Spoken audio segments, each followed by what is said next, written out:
తెల్లారుజామున 2 గంటలప్పుడు మేము కిమ్స్కి వెళ్ళి అడ్మిట్ చేశాము. వాళ్ళు ట్రీట్మెంట్ స్టార్ట్ చేశారు.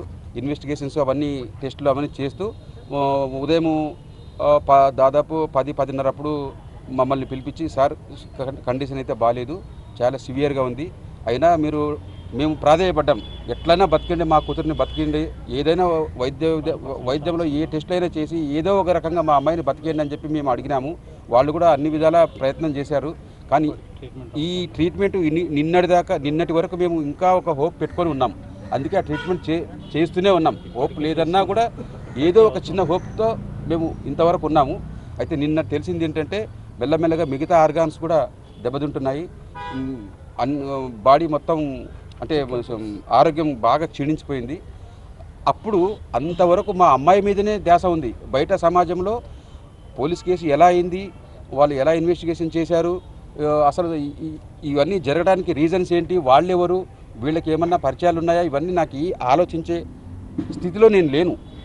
నిన్న ఇంకా ఫైనల్ అయ్యే పరిస్థితి వచ్చింది కాబట్టి నా తరపున ఎఫ్ఐఆర్లో నేను ఎక్కడ ఇన్వాల్వ్ కాలేదు. అక్కడ బతికించుకోవడం, మా అమ్మాయిని ఎలా రక్షించుకోవాలా అనే స్థితిలోనే నేను ఉన్నాను. సో ఇప్పుడు ఫైనల్గా ఏం జరిగింది, వాట్ నెక్స్ట్ అని చెప్పి మేము ఆలోచించుకొని రాత్రి బయలుదేరి ఇక్కడికి ఇప్పుడు వచ్చాము. మాకుండే కొన్ని అనుమానాలు ఏవైతే ఉన్నాయో అది కరెక్ట్గా ఇన్వెస్టిగేషన్ జరుగుతుందా లేదా, ఇవన్నీ మేము ఫోన్లో టచ్లో ఉన్నా కూడా ప్రాపర్గా నేను వెళ్ళి కనుక్కోవాలని చెప్పి నేను ఇక్కడికి వచ్చాను. ఇక్కడికి వచ్చిన తర్వాత అన్ని విషయాలు సార్ వాళ్ళు మాకు డిఎస్పీ గారు, ఎస్పీ గారు, సిఐ గారు, ఎస్ఐ గారు అందరూ టైం టు టైం ఎవ్రీ ఎవిడెన్స్తో విత్ వీడియో ఫుటేజెస్తో అన్నీ చూపించి ఎక్స్ప్లెయిన్ చేశారు. ఏం జరిగిందనేది వాస్తవం మాకు ఇప్పుడు అర్థమైంది. అయితే అక్కడ జరిగింది ఏంటంటే వాళ్ళకు పాత పరిచయాలు లేవు, ఎక్కడ ఫోన్లో కాంటాక్ట్లు లేవు, వీళ్ళెవరో మా పిల్లలెవరో అసలు సంబంధాలే లేవు. అయితే ఆ క్షణికావేశంలో జరిగింది.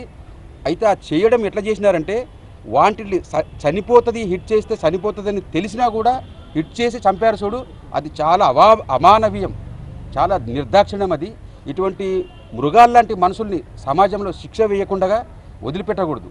వీళ్ళకి కఠినమైన శిక్షలు పడాలి. ఉరి శిక్షలు ఉంటే కూడా ఇంకా నాలాంటి తల్లిదండ్రులు ఎంతో వాళ్ళకి మా పిల్లల ఆత్మ శాంతిస్తుందని మేము సంతోషపడతాం. మాకుండే ఈరోజు కడుపు కొత్త నేను మాటల్లో చెప్పలేను.